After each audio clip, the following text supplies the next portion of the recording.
Hi, and welcome to the show. It's Thursday evening, and this is day 13 of my 30-day challenge. And tonight I'm going to be carrying on the talking about the pep talk formula. And we've dealt with passion, we've dealt with experience, we've dealt with performance, and now we're going to, we dealt with purpose. And so now it's all going to be about performance. Yeah, when I spent a lot of time from about 1990, well, mostly through the 90s. I spent an enormous amount of time in, working basically within Toastmasters and attending Toastmaster clubs and helping set Toastmaster clubs up.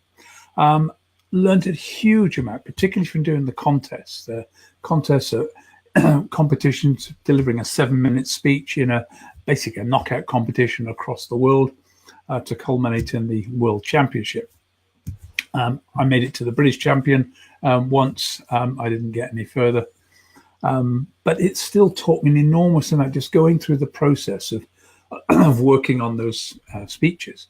Because there, in those speeches, when you get at that level, performance becomes a really, really critical part. But performance is the icing on the cake. And I think that's what you've really got to try and remember. That there's absolutely no point in trying to basically polish a speech that isn't there, isn't worth it, doesn't make it.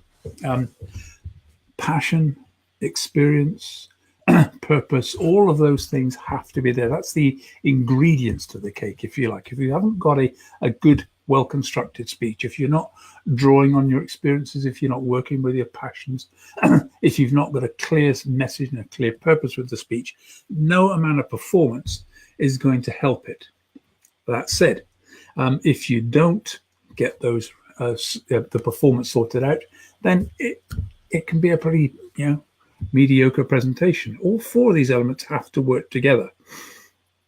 Now, one of the things I found was a lot of people came to Toastmasters, and what they wanted to do was to join the Toastmasters Club largely to learn about gestures and body language and all those sorts of performance skills. And the first 3 speeches deal very specifically with passion, experience, and purpose. The performance doesn't come until literally the 4th project. You can probably be, 3-4 months into Toastmasters before you actually get to deliver a speech where you're concentrating on body language or voice or one of the other elements. So I think the thing that I found that's important to learn is you have to be as natural as possible. People don't want a forced performance. They're not coming to listen to watch an actor performing. Now, I'm not saying there's anything wrong with being an actor performing, and a good actor will present the part as if it's natural, as if it's their own. I was trained as an actor, so I know how to do that. I love doing performance poetry and putting it across as if it were my own work. But it is a performance.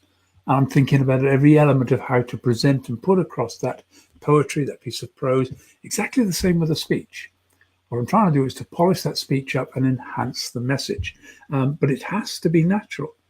The best performance you can get, if you get up on stage with a good, talking about something you really feel passionate about, that you've got plenty of experience on, clear focus of what you're trying to do, you will engage the audience. They will be there.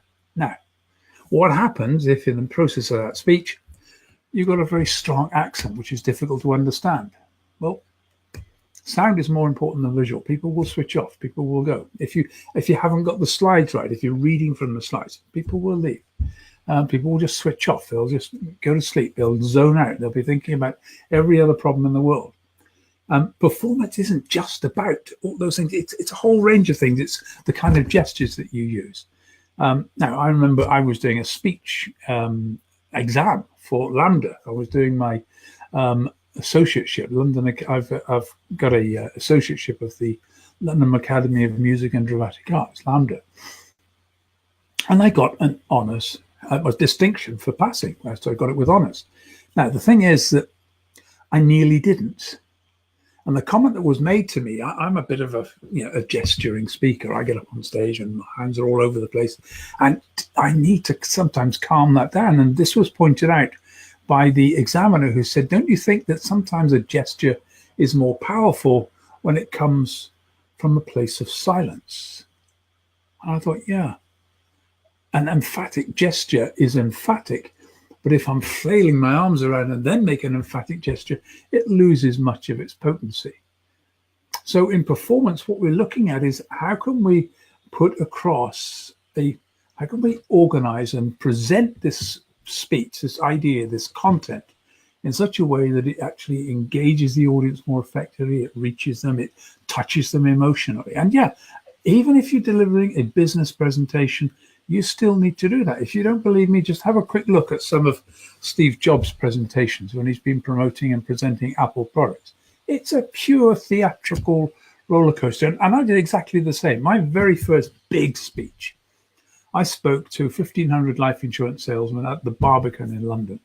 And I was speaking about why you should buy life insurance.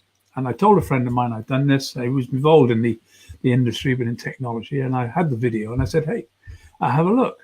And he thought he was just going to see a boring technical presentation about life insurance. He came back to me and said, wow, he says, that was pure theatre. It was a 30-minute, tightly constructed presentation. I threw fake £10 notes around. I had money. I went running around the audience. There were all sorts of things in it. And it was all designed to be a big performance. Now, that worked in the context of a huge auditorium with 1,500 people in it. That same speech delivered to 10 people would have to be done in a very different way, because all of that, theatrical extravaganza wouldn't have worked in a small environment. A different type of theatre would be needed to make it work. So you've got to reflect the audience, the content, the way in which you're putting it across. And any content can be done in a dramatic way. It can be done in an entertaining way. And that's what you have to think about. Think about all the things, your stagecraft, the technology, the slides. What happens if the slides go wrong? How's that going to handle your presentation? All these various aspects are a part of thinking, how do I make sure that this presentation comes across in the best possible way? It's listened to, the message is understood, and people take it away and remember it and then do something about it, take action. And that's all of the sorts of things that you're looking for in order to get it. I was talking to a good friend of mine in the States, haven't seen him for years now, Wayne Pickering, the mango man from Daytona Beach, Florida. I said to him, Wayne, I said, what is the one thing? He'd been speaking at the time for about 10, 15 years. And I said, what is the one thing that you know now, being in this business of professional speaking, that you wish you'd known when you first started? He said, that's easy. This is show business. The audience wants to be entertained. You've got to remember that when you're delivering a speech, I wonder, why did they come? Why did they come to listen to you? Why couldn't you have just written the speech out and sent it to them as an article to read? It'd be much quicker, much easier, much cheaper. But no, there's something that you can add to that content that makes it worth coming to listen to you present it. And that's the important thing. And far too often I find it would have been better if I just had a copy of the speech and could have read it, because it came across so boring. I'd lost it. I fell asleep. Too many slides, too monotone, too boring, too dull, didn't engage me. And that's all about the content, but it's also about the performance, because if your content is dull, the performance is often very dull as well. And this really is bad with corporate presentations, where people just have to grab this corporately designed pack, which is full of all the marketing BS. And it so often doesn't work because there is no energy, there's no life in it.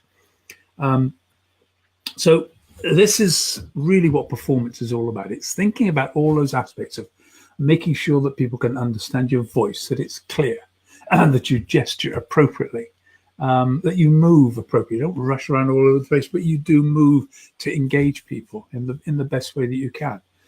There's a whole, performance is a big topic, lots and lots of things in it. And it's an area you probably need to get some coaching in along the way. I've had all sorts of coaching, and I give coaching on it.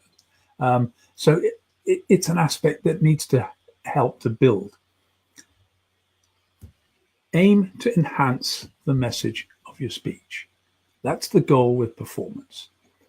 It's not about trying to make it into a new West End show. You're not trying to do that. It's not performance at that level, although Sometimes it is. I love to do poetry, and I sometimes perform those as if it's on a West End stage. But most of the time, I'm not. And like I said, the size of the audience affects it. So aim to enhance the message and think about it. Look at video clips of yourself. Look at yourself presenting. If you can, just get somebody to shoot when you're presenting. Have a little look. How is that going down? How is that working? And look at all 4 elements, but particularly the polishes on the performance. And there are things that you can do to make that really great. So there we go. Purpose, experience, passion, performance. I will be back tomorrow, hopefully a bit earlier, because off to the theatre tomorrow. And I'm going to be talking mostly about storytelling, which is the all-encompassing element, the master skill that every speaker needs to develop. Storytelling, as I've been talking about all the way through this, and you will have noticed I keep using stories all the time. Without stories, you can't get a speech and make a speech that's compelling. And of course, with storytelling, then you've got to perform that more effectively. I look forward to seeing you tomorrow. Take care.